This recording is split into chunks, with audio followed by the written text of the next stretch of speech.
This morning we have Michael Schimmel, Consul General, and Catherine Farrell, Deputy Consular General. And listeners, you notice that you probably hear the smile in my voice. You hear because I can't forget the first time that Mike came on this program, and I came on this program in a very serious mood to do a show, and he had me in stitches because he had learned to speak patois better.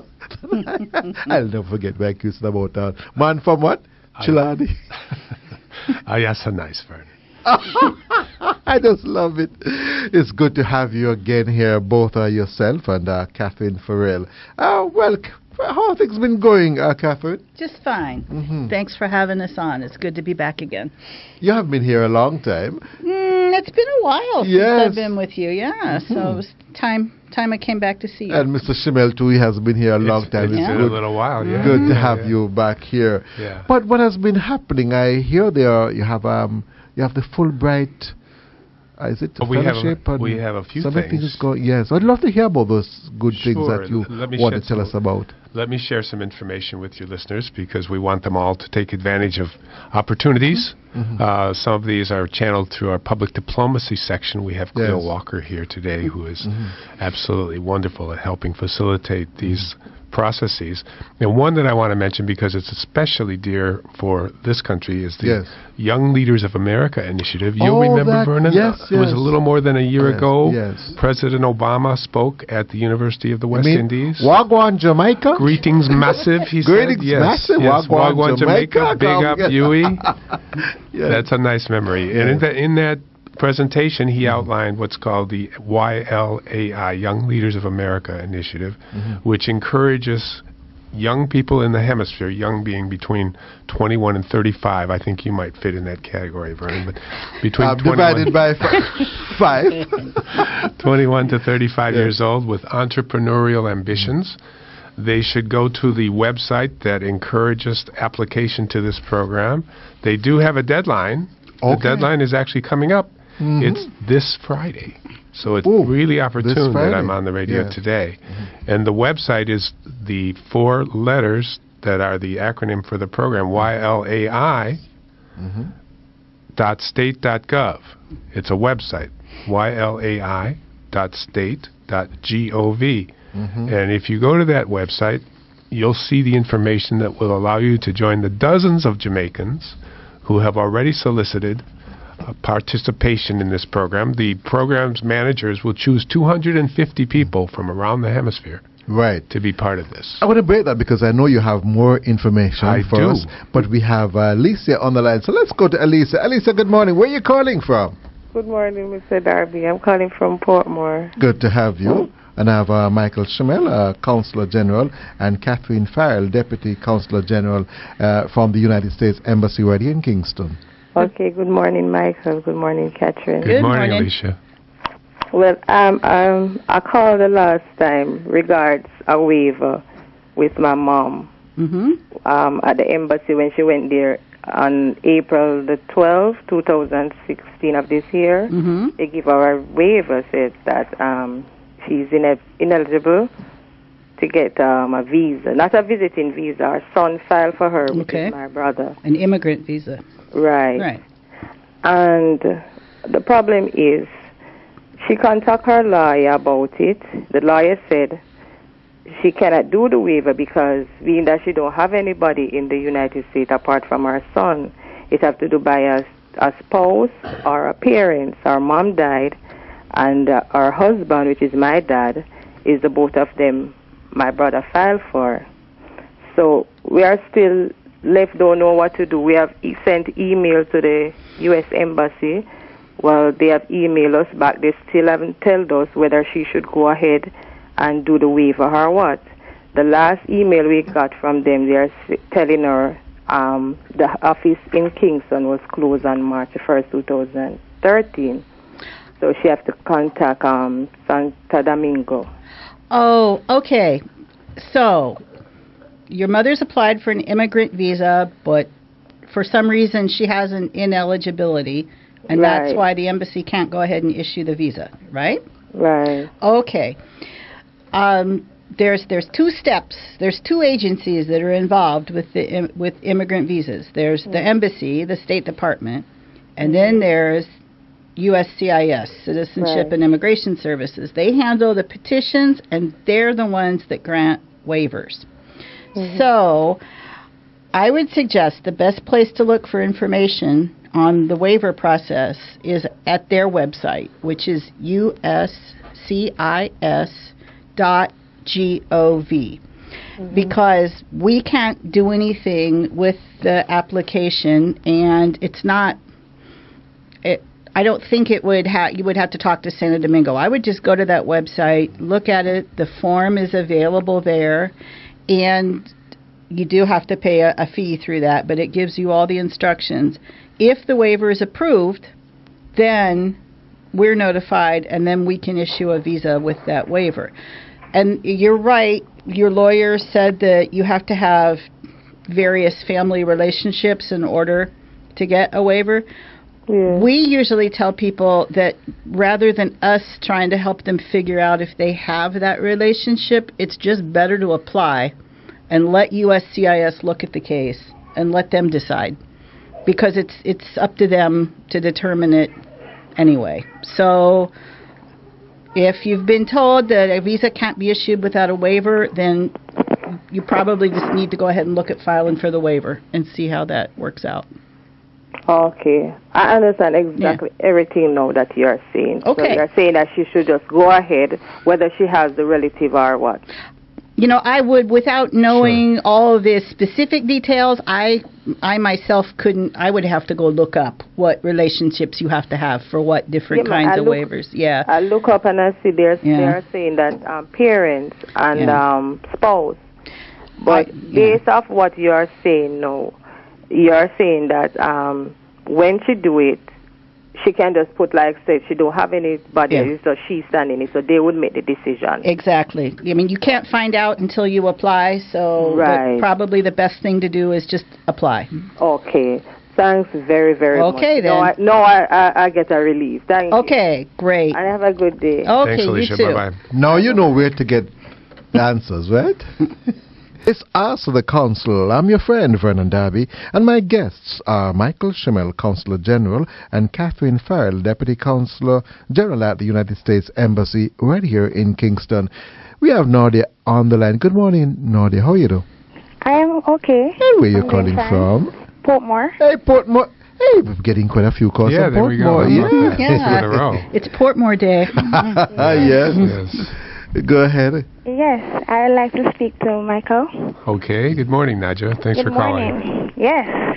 The last time I spoke to you on air, I called you about my son, and I'm pleased to say that he got his visa now. Yes. I'm glad to hear that. I took him back last year. You gave me some good advice. Good. I always like to hear that. Did you hear that, Vernon? I gave somebody some good advice. All she has to do, just make sure that you're going to overstay. You're treated properly in a responsible way. I feel very purposeful. There you go. Thank you for calling, Nadia. Bye. Have a good day. No. Go ahead. Continue. All right, Michael. Thank you very much. Yes, go ahead. Sorry. Yes. I have a question. My friend just went up the other day, and she went to JFK Airport, and when she landed there, she said that the customs officer, they only stamped the entry date in her passport. They didn't stamp a return date. So she don't. In a case like that, what would you do if that's so? Let me see. So they stamped the entry date. Typically, somewhere in that stamp, you'll see reference to 6 months. Usually it's 6 months from the date of entry that you're supposed to leave. Yes, but she says she don't see it. What do you think? I think it's probably safe to assume that it's 6 months. If they were going to shorten it for any reason, then they'd make it very clear. They would have made it real clear. So 6 months is the standard usually. I don't think she has anything to worry about. They would have said to her, you can only stay 10 days or you can only stay 3 weeks. Most of the time they want you to stay as long as you want to, up to a reasonable vacation period. Okay. And for most people, 6 months is far more than a reasonable vacation period, but they don't want people to have to come and solicit extensions and so on. Right. And the longer you stay up there, the more chances you have to spend all your money, which is what we are encouraging you to do. So I think your friend is okay.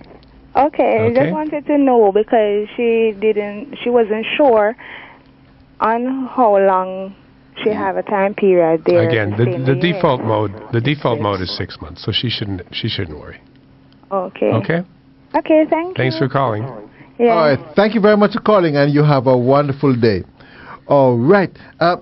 Mike, I know you have some more information, and we have some time now, so Okay, we're ready to get all that information. again, just to encourage from you. your listeners to check out the Young Leaders of America initiative. As I said, that's a really exciting program that had its launch right here in Kingston. So Yes. I tend to think that the Jamaican applicants, they might even have an edge over What some if of they- the others. I couldn't say with any authority, but Yes, I yes. see Cleo saying, no, don't say that. But in fact, the program was launched here, so there's every reason to be hopeful, and we do have dozens of people already applying. And that website address again? Yes, it's ylia.state.gov. AI. Excuse me. No, it's YLAI. Excuse me. Yes, YLAI, Okay. Young Leaders of America Initiative. Right. Professional Fellows at state.gov. YLAI at state.gov. Okay. And I ask that deliberately because listeners will, even if you give the correct thing, they'll mix it up, the I before the A. Right? So that's why I asked. We're going to make sure I say it for them again. YLAI, So you go yes. to that website, which is www.ylai.state.gov. Gov is spelled G-O-V. You got that? Make sure. Good. See, now they didn't have the pen and paper. They are going to give you one final time. Come on, make sure you have that pen and paper. We'll repeat it again. Right, so it's www.ylai.state.gov. Exactly. No, you got it. Right. Good. We also have some more traditional offerings. And the deadline, by the way, is This Friday, Friday. May 27th, close of business. So please look to that. It's been extended by 1 week. It's this Friday, Right. and we hope that some more people can apply for it. Hold that point there. Certainly. We have certainly. another caller. Okay, Let's go to sure. Chris. Good morning, Chris. How are you? Where are you calling from? Hey, Sir Darby. Good morning, sir. Hello. You know, what time of day it is? Careful, you know. Yeah, good morning, sir, and good morning to your visitor. Yeah. Good morning, Good to Portmore. good to have Yes, you. Another Portmore caller. Yes, another port, but something is happening. Good. Okay, what I want to find out, you see, each time I went up by the embassy, Sir Darby, to apply for a visitor visa, I keep getting turned down because on the form where they ask you if you have any relatives over there, I always said no because my relatives, sisters and brothers, I did not grow with them. But I just recently get to find out that they are over there. So each time I put on the paper, say no, I don't have any relatives over there. I don't know if it's that is my problem, but I'm not getting through. But other question they ask me, I cover them and I answer them good. So I don't have no problem with those questions, other questions. Catherine, you want to take Hi. that one on? Hi, Chris. Yes. You said you had applied several times. When was the last time you applied? I think it was 2014. Oh, okay. All right. Well, generally it's not usually just a matter of just one thing, so I can't say that answer would be the problem. The officer usually looks at your overall situation and what you're telling them your plans are for your travel. We know that sometimes families don't always keep in touch, and so that might make sense to put down you don't have. Now that you know you do, if you apply again, you can just go ahead and put down there that you do. And if anybody, it's the same as if somebody has filed for you. That doesn't automatically disqualify you. It's better to go ahead and put down that somebody's filed. And then if the officer has any questions about it, they'll bring those up. So I would just say, in general, it's better to put the true, complete information, as much as you understand it, on your application. And don't worry so much that there's just one part that might be causing the problem. The problem is, I get visa up there more than one time now, but it's my work permit. Oh, okay. Did you go on the work program? No, man, the work permit, the musical work permit. Oh, okay. Okay, a performing visa. Yeah. Okay. All right. Well, that usually helps Yeah. if you've been a successful traveler in one category. Yeah. And so were you just applying for just a visitor visa on your own then? Yes, I was applying for the visitor visa where I could, able to travel with my wife and my daughter. Right. Well, I would just say that bring with you your old passports, anything you have that has your old visas, and be ready to explain, look, I've gone several times before, here's what I do. It's been a couple years. Yeah. The officers, they work hard to take everything into account, but they do many interviews in a day, and sometimes there's not that much time, so speak up, tell them what you want them to know, and point out those previous visas to them. Exactly. That the prior travel is a huge credibility factor. But Kathy, let me ask you, if he has stated previously that he has no relatives and there in the U.S., and now he's saying he has relatives, it could come across as if he's misleading the officers. I don't think so. I mean, we all know that families can get complicated, and if you just say, look, I've not been in touch. I'll never grow with them. Right. No, that's what I'm trying to understand. Yeah. We but don't. should we he understand. volunteer that information or just wait until he's asked? I would say it's always better to go ahead and put your information down on your application and have it there. And you can even say to the interviewer, on the radio program, they told me to explain it this way. And here we are. Because that's what we're telling you to do. That isn't a disqualifying factor in either direction. It's understandable that if you didn't grow with them, you didn't think of them. Now you know, so you put it down and you explain. Okay? Thank you. You're lucky I'm going to let you off like that, because if you go there as a performer, I was going to ask you to sing on the program. No, man. I have my thing well patrolled. Well, you better sing one line before you leave here. I'm serious. One single line. You ready? Oh, yes. Okay. Well, that little girl that drowned in the water in St. Thomas last night, I just want to, encourage her mom and her dad to hold faith and trust God. Yes. God promised to take care of all children. Yes. When they're going through some rough times in their life, and when it seems that all around has fallen, yes, and the devil tells you cannot win, Mr. Darby, tell them, only believe, put your trust and faith in the Lord, He will deliver right on time. I just heard the church say, praise the Lord. Amen. Thank you very much, my brother. Hallelujah, Chris. Thank you. All the best, and you have a wonderful day. Yes, sir.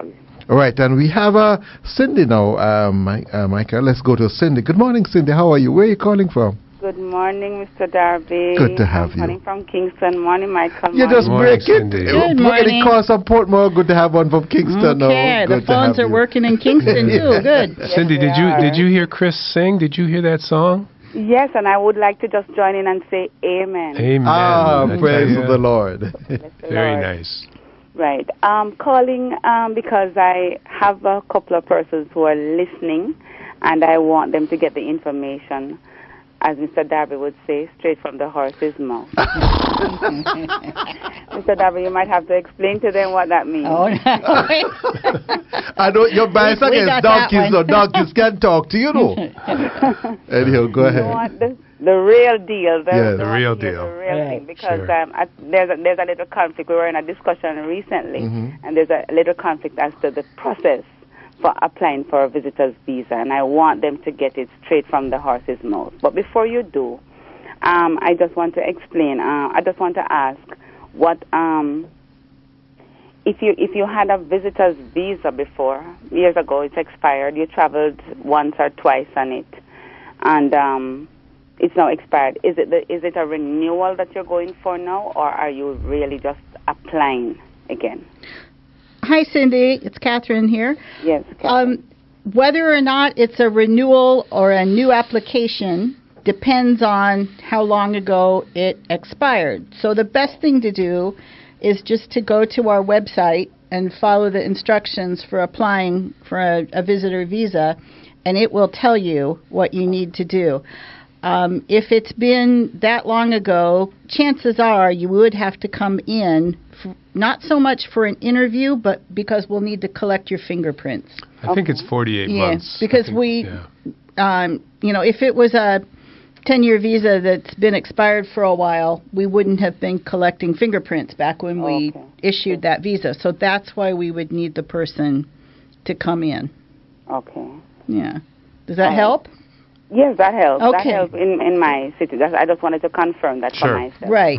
But I'm just going to ask that you just go through in a nutshell, quickly, the procedure for applying for a visa. Yeah, the best way is just to go. You can either go in through the embassy website, which is kingston.usembassy.gov, or you can go straight to the website of our visa service partner, and that's usvisa-info.com, C-O-M.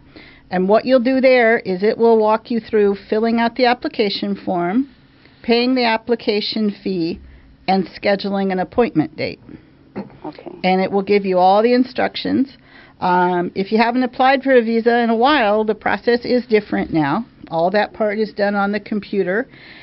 And we also pass the visas back a couple days later after your appointment through our service provider. It explains all that on the website, tells you what to print out, tells you what to bring with you to the interview. Catherine, just remind us of you said usvisa-info.com. Right. There's another site you gave. What's the other site? The embassy website, kingston.usembassy.gov. That's Kingston.embassy. U.S. Embassy. Right. .gov. Or you can do what I do. Just go to the Google and type in U.S. Embassy Kingston. Sorry, I am not a Googler. Thank you very much. I appreciate it. Thank you so much. You have a wonderful day. So, Catherine, before you go, let me ask you, can somebody reschedule an appointment? If you've got an appointment and there's an issue, yes, like a clash, can you reschedule? Again, you use that same website. When you go to the usvisa-info.com website, they'll have you create an account for all the people that you're taking care of applications for. When you schedule the appointment, it will let you go in there and reschedule it. It will tell you how to do it. Also, sometimes people need an emergency appointment. Okay. Something sudden. The way to do that is you still need to schedule an appointment, and if the only date available is too late for your urgent need, there's a function there where you can request an expedited appointment. Okay. You don't need to contact us separately or anything. So, we hope that people will be able to get an appointment when they need it, but sometimes things are urgent. Right. All right. All righty. Thank you very much for calling. You have a wonderful day. Sure. Kingston. We have a caller online. Charles, good morning, Charles. How are you? I'm fine, thank you. Good morning to your guest. Good morning, Charles. Hi. All right. I want to know, I have an intention of traveling to Canada, then to America just for a day. I don't have an American visa. Would it be better for me to apply here or when I get to Canada? Absolutely here. Where are you calling from, Charles? We didn't get to your location. I'm in St. Elizabeth. Yeah, okay. I'm sorry, where is that? St. Elizabeth. Oh, St. Elizabeth. Yeah, well, yes, you should apply here. There's really, it would be very difficult in Canada because the first question they're going to ask is, why didn't you plan your trip better? You should have got the visa before you came here. So do go to our website and pursue the application right here. When do you think you're going to go? August. August. It's a good time to go to Canada. You don't want to wait too long. It starts to snow in September. Cold, yeah. It's very cool. Okay? Yeah, man, thanks. Yeah. Okay, you bet. Have a good trip. Thanks for calling. All right, let's now go to Audley. Good morning, Audley. How are you? Vernon, morning. How are you? Is this Audley as in Audley? The one and only. Not the other one you know. The other one you know. This is a gentleman who I performed with on stage. Oh, okay. Very good. He's an actor. Yeah. How are you doing, guys? Not too Good, bad. good. I just want to ask a question of the U.S. Embassy. You know what happened? I don't travel that often. I have my visa. It expired in my birthday last year, which is July. I didn't even realize it was expired until I was about to travel. Yes. And then when I really know, I checked on my visa, I realized it expired. Oh. And then when I immediately tried to get through to get online to get it updated, I'm told that I have to wait a long line. And I paid for it, and then my appointment is away in August. Okay, hi, Audley. This is Catherine. Hi, Catherine. How are you? Okay.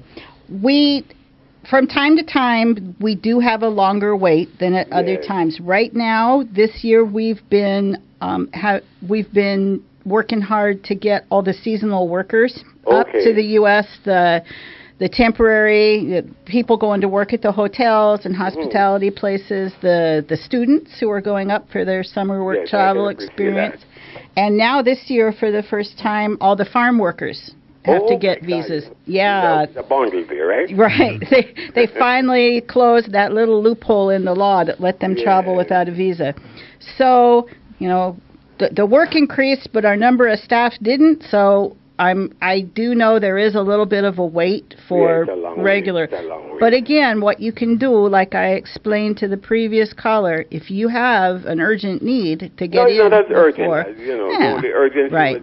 Fortunately for me, my daughter is getting married in October. Okay. So I have a little way there. All right. I'm hoping nothing happens before. Right. But I listened to you speaking to the person, the previous. Okay. And I learned from. In fact, I was informed when I went online that in case of an emergency, right, I had to do what you. Okay, good. Well, I am sorry that there is a wait right now. No, man, I can appreciate that. Yeah. I can appreciate that. But we know those work visas really need to get through on a deadline, and so we did give them priority right now. Right. So I don't have a problem with that. Okay. But these things do happen to people who are not frequent flyers. I'm not one of those frequent flyers. I just go on when there's an occasion. But when I realized it expired. Yeah. But and I said, oh my God, I thought normally I would have gone within a week or two I'd have gotten it. Right. And normally that would happen, except right now we are getting all those seasonal workers through. All right. So I hope this is not a regular thing that people wait so long, though. No. Hey, listen, big up on the wedding. Congratulations. That's going to be exciting.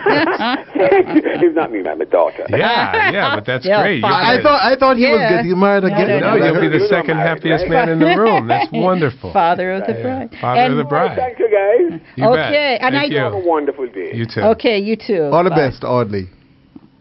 Right, let's now go to Lee. Good morning, Lee. How are you? I'm good. How are you? Not bad. And where are you calling from? I'm calling from Spanish Town. I thought you were going to say Portmore. Exactly. Hi, Lee. Hi, Lee. Hi. My problem is I went to America 2005 January. Mm-hmm. And I overstayed. I returned to Jamaica 2006 August. Mm-hmm. So I know I have to stay out for 10 years before I could apply for a visa again. You've been doing your reading. Good. Is it okay to go now, or I would have to wait until August? If you've waited this long and you just have a few more months to go, I think I would wait until the time has passed and you're free and clear on it, because why go in just to be told it's too early yet? So I think you could go ahead and, work on your application, get your papers ready. You can choose your date. You can go on and say, I want to be seen in September. Yeah, you could pick an appointment date further past August. It'll let you do that. Okay. Yeah. Okay. And then you'd be ready. Okay? All right. Thanks a lot. Okay, then. Thank you very much for calling. And Michael and Catherine, I think we're going to take our final call at this point. Let's now hear from Petal. Petal, good morning. How are you? I am well. Thank you, Mr. Darby. How are you doing? Not bad at all. And Miss Catherine and Mr. Shamir. You know why I'm calling? I'm calling to big up Mr. Shamir. But I thought he had gone. Oh, how No, nice of you. it's still here. We won't let him go yet. Yeah, keep calling. I Yeah. like this. He now speaks Patois fluently. Eh? The last time he was here, if I'm not mistaken, I thought he said that he would soon be leaving. Shh. Is that so? Well, eventually I have to leave, but I'm not leaving yet. No, I'll be here a while longer. No, I don't. That don't mean that I don't want to hear, because I think you are a wonderful officer. I like how you deal Yes. with us. Big up pedal. I like this. I like this. Thank you. Thank Bigging you. you up.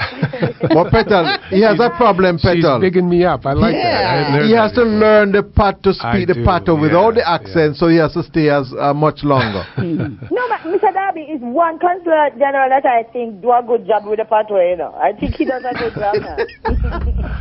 Thank you, pedal. Anyway, yes, you're most welcome. Mr. Darby, that's all I'm calling for. Have I a love good it. day. I love it. But I mean that's all. No, I love it. that's really appreciated. Pedal, I don't you made my understand you, day. Petal. Thank you. Oh, we appreciate that, Okay, man. Very much.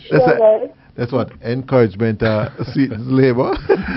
Right, and you can probably just have a bit of more information. We can just drop in a bit more information before we go to break. We have another 2 minutes before we go for the next break. Oh, Michael. just a little on the Fulbrights. Last year, Jamaica sent 4 Fulbright scholars to the United States. We think that there could be more qualified for Fulbright. You can find information on Fulbrights at our website. And again, for those of you who don't want to remember all these dots and lines, just type into the Google U.S. Embassy Kingston, and up comes the site. And you can look up the Fulbright links and pursue the idea. We only had 4 last year, and we'd like to have more. We also have a program for college-level instructors who want to come back and elevate the training of their colleagues. That's called the LASPAU program, LASPAU. It stands for Latin American Scholarship Program of American Universities. But again, that's on our website. So if But how you're that works? Tell me a little bit about that, or the last, how that works. Well, that's designed, it's a Fulbright-type program that offers an opportunity for tertiary-level teachers, college teachers, for example, to pursue a master's or a PhD, and then come back and train their colleagues at better teaching methods so that the university training can be expanded. Let me see if I'm understanding. And again, we only sent 1 LASPAU scholar last year. These opportunities go begging. We really want people to take advantage of them. Nothing would please us more than to see more Jamaicans How much it getting costs a advantage. person? It costs them their time. That's all. No, I don't believe you. It's fully funded. I fully don't believe funded. you. Fully funded. I hope my listeners are really making a note of this, and they just need to go to FFF, Fulbright fully funded. I a while ago I was wondering why were you saying that, because that's a serious word. But no, I understand. No, I Fully funded understand. Fulbright. I didn't have to say you're going to get the broadcasting commission. Fully funded Fulbrights, honestly. All right. But no, we'd really like to see more people take advantage of these opportunities. Cleo is here nodding. She's saying, please, because we want very much for you. That's the essence of the bilateral. Exchanging things, crossing paths, traveling, getting to know each other's cultures. Exactly. Helping people to learn and benefit Because from we're each other's friends, after all. resources. Absolutely. Well, Vernon, I wanted to extend some special appreciation over a very sad sequence that's unfolded since April 30th. Ah, you mean that? Oh, yes, the double homicide of the 2 American missionaries.